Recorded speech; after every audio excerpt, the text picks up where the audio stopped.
ফাইজলামি শুরু করে সারা দেশব্যাপী ফাইজলামি শুরু করে দিয়েছে একেবারে নির্মম ভাবে, অহেতুক ভাবে। এই যে অসহায় মানুষগুলোকে, ছাত্র পড়তে গিয়েছে, বাবা মার স্বপ্ন লালন করা ছাত্র, ছেলেটা ইঞ্জিনিয়ার হবে, ছেলেটা মেডিকেল সায়েন্সের পরে বড় একজন ডক্টর হবে, পিটায় মেরে ফেলে দিল তাকে। এত বড় সাহস! আর আমরা কিছুই বলতে পারলাম না, কিছু করলাম না। কি একটা অবস্থা চলছে! এগুলো যখন চলতে থাকবে একটা কওমের মধ্যে, আপনার মনে হয় যে আল্লাহর পক্ষ থেকে রহমত নেমে আসবে? লা ইলাহা ইল্লাল্লাহ বলা একজন মানুষ যদি বেঁচে থাকে, ওই একজন মানুষের সম্মানে আল্লাহ পাক কিয়ামত দিবেন ইনশাআল্লাহ। সেই একজন মানুষকে এভাবে নির্মমভাবে পিটিয়ে মেরে ফেলো তোমরা। এখন মানুষকে পেটানো শুরু করেছো। নবী সাল্লাল্লাহু আলাইহি ওয়াসাল্লাম শেষ জামানার হাদিস সম্পর্কে বলেছিলেন যে আমি এক শ্রেণীর মানুষকে দেখি নাই যারা আসবে মানুষকে নির্মমভাবে মারবে। নবীজি বলেছিলেন শেষ জামানায় দুই শ্রেণীর মানুষ আসবে, আমি এদেরকে দেখি নাই। নবীজি দেখেন নাই মানে 1400 বছর আগে ওরা ছিল না। এক শ্রেণী হচ্ছে হাতের মধ্যে মানুষকে মারার কিছু অস্ত্র নিয়ে ঘুরে বেড়াবে, এরা মানুষকে নির্মমভাবে মানুষকে পিটাবে। এই শ্রেণীকে আমি দেখিনি, এরা আসবে পরে। আরেক শ্রেণী হচ্ছে এমন এক শ্রেণীর মহিলা বের হবে যারা কাপড় পরেও নগ্ন থাকবে, নিজেরাও আকৃষ্ট হবে, অন্যকে আকৃষ্ট করবে। তো এই মেয়েদেরকে তো দেখতে পাচ্ছেন, এখন পাচ্ছেন না? তার মানে কি আমার কাছে না দূরে? আর আমি এখন ওই হাতে লাঠিওয়ালা ওই গ্রুপকেও খুঁজে পেয়েছি। হাতে লাঠিওয়ালা সেই গ্রুপ কোনটা জানেন? ওই যে ঘরের মধ্যে ঢুকায় যে ছেলেগুলোকে মেরে রাত্রেবেলা মেরে ফেলায়, সেটা গ্রুপের। বিভিন্ন হলে দেখেন না, হকি স্টিক নিয়ে 8জন 10জন মিলে এক একটা করে ছেলেকে ডেকে নিয়ে পিটায় মেরে ফেলায়, এগুলো সেই ছেলে। এদেরকে যারা জন্ম দিয়েছে ওই বাপের জন্য ধিক্কার। এদেরকে যারা জন্ম দিয়েছে এই বাপের জন্য ধিক্কার। আর এখন এরকম লেডিস গ্রুপও বের হয়েছে, আর মেয়েদেরকেও হলে ডেকে পিটানো শুরু করেছে। তোমরা কি মনে করো যে 5জন 6জন 10জন মিলে একজনকে সারা রাত টর্চার করে মেরে ফেলানোর মধ্যে সুপুরুষ? তুমি সুপুরুষ, তুমি অনেক বড় বীর। সাহসটাকে তুমি একজন মারামারি করে দেখাও না দেখি। এত বড় সাহস, তাহলে একজন মারামারি করে দেখাও না। আসো রিংয়ের মধ্যে আসো, তারপর দেখি তোমার কত শক্তি, আমাদের কত শক্তি। একজন 1-on-1 ব্যাটেলে আসো, দেখি খালি হাতে 1-on-1 ব্যাটেলে আসো। 8জন 10জন মিলে একটা বুয়েটের ছেলে, একটা মেডিকেলের ছেলে, একটা অমুকের ছেলে, তমুকের ছেলে, বাবা মায়ের স্বপ্ন লালন করা ছেলেগুলোকে ঘরের মধ্যে ঢুকাবা, সারা রাত পিটায় মেরে ফেলবা। এটাকে তোমরা সাফল্য মনে করো, বীরত্ব মনে করো? এই ছেলেগুলোকে জন্ম দিয়েছে যে পিতা মাতায়, এদের জন্য ধিক্কার আমার পক্ষ থেকে। আপনারা এইসব সন্তান জন্ম দিতে গেলেন কেন? খিদির আলাইহিস সালাম বেঁচে থাকলে ছোটবেলায় মেরে ফেলতো এদেরকে। ওই যে খিদির আলাইহিস সালাম ছোটবেলায় একটা বাচ্চাকে মেরে ফেলছিলেন না? মুসা আলাইহিস সালাম বলেছিলেন যে একটা বাচ্চাকে কেন মেরে ফেললেন? তখন খিদির আলাইহিস সালাম বলেছিলেন এই ছেলেটা যদি বড় হলে অনেক বড় কাফের হবে। আল্লাহ আগে জানিয়ে দিয়েছেন, এই জন্য আগে মেরে দিয়েছে।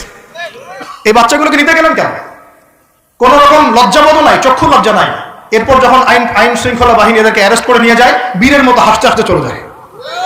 ও জানে যে আমার কোনো সমস্যা হবে না, ফাঁকফোকরটি বেরিয়ে চলে আসবে। তোমরা এগুলোকে বীরত্ব মনে করো, সুপুরুষ হয়ে গেছো তোমরা। এতই যদি ক্ষমতা থাকে, সাহস থাকে, তো একজন মারামারি করো না কেন? 1-on-1 ব্যাটেল আসো, তারপর দেখো কে জিতে কে হারে। 10জন মিলে একজনকে পিটাবা, মনে করছো খুব বড় বীর হয়ে গেছো। এখন 10টা মেয়ে মিলে একটা মেয়েকেও পিটাচ্ছে, সুবহানাল্লাহ। তা আবার ইসলামিক বিশ্ববিদ্যালয়ের মধ্যে। এই বিশ্ববিদ্যালয়ের নাম ইসলামিক কে দিল? এটা ইসলাম? একটা মেয়েকে আপনি ঘরের মধ্যে ঢুকায় সারা রাত পিটাবেন, মেয়েটা কাঁদতে বলছে আমার পায়জামা পর্যন্ত খুলে ফেলেছে টান দিয়ে। আরে তোর মায়ের পায়জামাকে খুলে ফেললে তোর কেমন লাগবে? তোর বোনের পায়জামাকে খুলে ফেললে তোর কেমন লাগবে? কোন সাহসে তুই একটা মেয়ের পায়জামায় হাত দিস? এত বড় সাহস!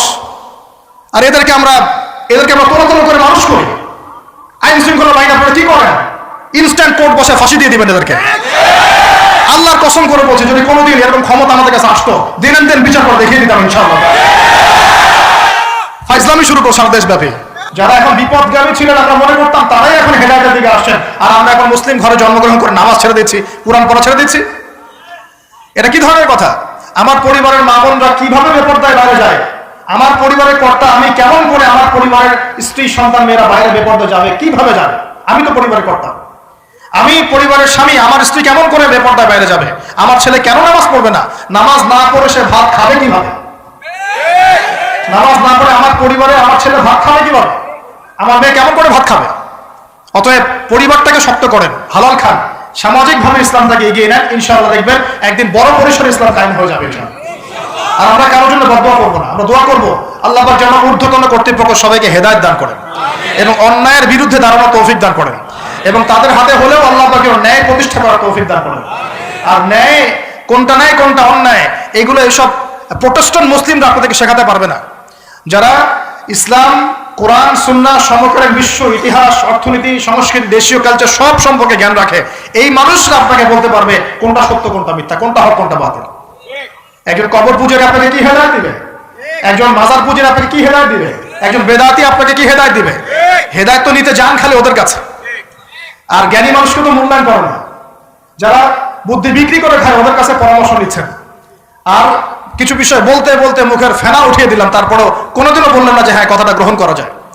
কি আশ্চর্য! যখন একটা সমাজের মধ্যে এই পাপগুলো ছড়িয়ে পড়বে তখন আল্লাহ পাকের গজব আসবে, এটা আসবেই। প্রতিরোধ কিভাবে? প্রতিরোধ করার কোনো সুযোগই নাই, আপনাকে প্রতিকারও করার কোনো সুযোগ নাই। তওবা করে আল্লাহর কাছে ফিরে আসতে হবে, এটাই সলিউশন, এটাই সলিউশন। এই যে আমরা শহরের কথাই বলছিলাম, আমাদের সমাজের অন্যতম বড় একটা কিয়ামতের আলামত হচ্ছে উঁচু উঁচু বিল্ডিং নির্মাণের প্রতিযোগিতা। নবীজি জীবনের শেষের দিকে যে হাদিসগুলো বলেছেন, শেষের দিকে, তার মধ্যে কিয়ামতের বড় দুইটা আলামত বলেছেন। তার মধ্যে একটা হচ্ছে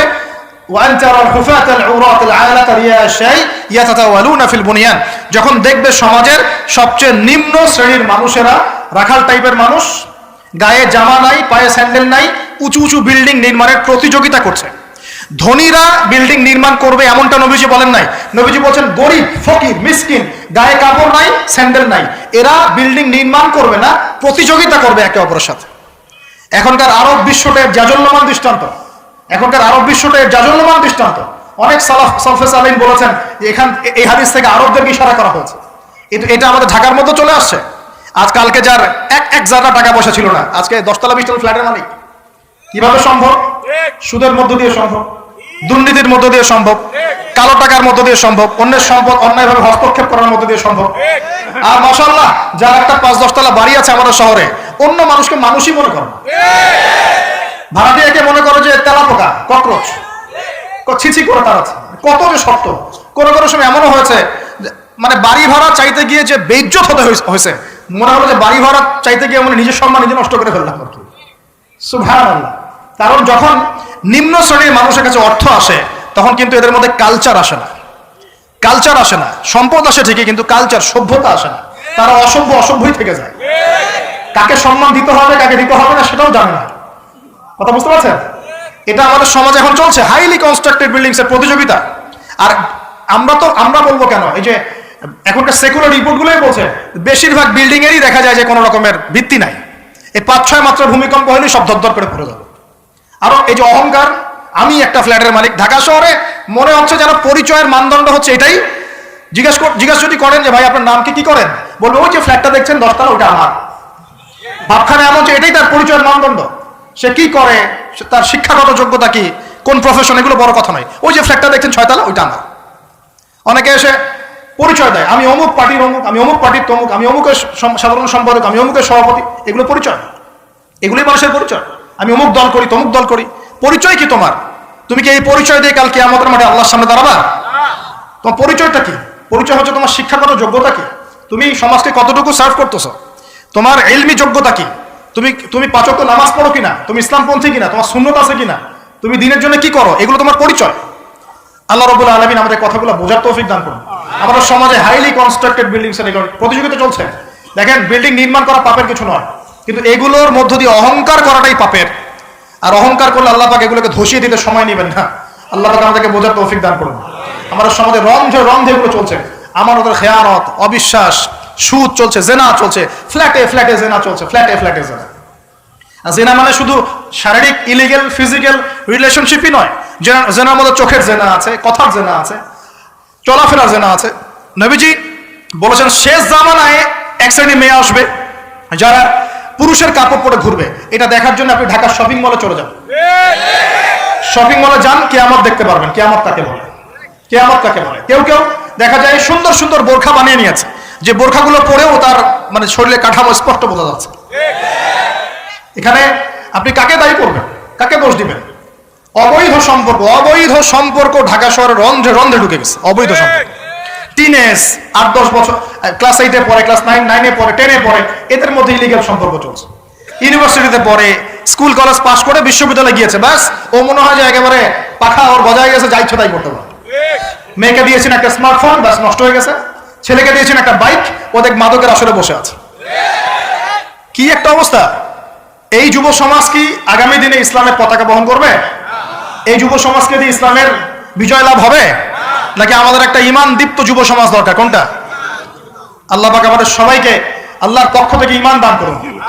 আর আমি আর লম্বা করতে থাকলে সারা রাত যাবে গা। আমি আপনাকে গুছায় নিয়ে এসে শেষ করে দিচ্ছি যে এর পাশাপাশি কোন কোন পাপ ছিল যে পাপগুলোর কারণে আল্লাহ পাক এই গজবগুলো দিয়েছিলেন, এবং এই ঢাকা শহর সহ এই বড় বড় শহরগুলা এই পাপের মধ্যে আছে কিনা আপনি নিজেই যাচাই করবেন। যাচাই কে করবে? আপনি যাচাই করবেন, আমি যাচাই করবো না। 1 নম্বর শিরকের পাপ, আছে না নাই? কুফরির পাপ 2, আছে না নাই? আমানত উঠে যাওয়া, আছে না নাই? আমানত উঠে যায় নাই? কোন জায়গায় আমানত আছে? কেউ বলছে যে আমি জনগণের কল্যাণে নিজেকে নিয়োজিত করেছি, উপর থেকে হাতি আসলে ও খাইতে খাইতে খাইতে মাসি বানায় দেয়, তাই না? এগুলো একটা বাজেট আসছে 1 কোটি টাকার, দেখবেন আস্তে আস্তে আস্তে 10 লাখ টাকা নেমে আসছে, শেষ না? এই খাবে 10, ও খাবে 5, এ খাবে 5 করতে করতে করতে জনগণ খাবে 10। তা আমানত উঠে যায় নাই সমাজ থেকে? 3 নম্বর আমানত উঠে যাবে। 4 বিশ্বাস উঠে যাবে। বিশ্বাস উঠে গেছে না? বাবাও ছেলেকে বিশ্বাস করতে পারে না, এখন স্বামী স্ত্রীকে বিশ্বাস করতে পারে। মনে রাখবেন, একটা সমাজে যদি বিশ্বাস না থাকে একের প্রতি অন্যের, এই সমাজের মধ্যে কখনো শান্তি আসবে না। আসবে না। আপনি পরিবারে শান্তি পাবেন না, সমাজ তো দূরের কথা। এবার আসেন 5 নম্বর হচ্ছে মাপে কম দেওয়া। মাপে কি ভাই? এই মাপে কম দেওয়াটা আমাদের সমাজে পাপের মধ্যে নাই? ব্যবসায়ী যারা আছেন সতর্ক হয়ে যান। আপনি যদি মাপে কম দেন, এই পুরো রিজিক আপনার জন্য হারাম হয়ে যাবে। আল্লাহ পাক বলেছেন এই মাপে কম দেওয়া হারাম রিজিক খেয়ে ইবাদত করলে ইবাদত কবুল হবে না। পৃথিবীতে সর্বপ্রথম কওমে মাদিয়ানকে ভূমিকম্প দিয়ে ধ্বংস করে দেওয়া হয়েছিল। তাদের প্রধান অপরাধ ছিল মাপে কম দেওয়া, যেটা আমাদের মধ্যে ছড়িয়ে পড়েছে। মাপে কম দিচ্ছি আমরা।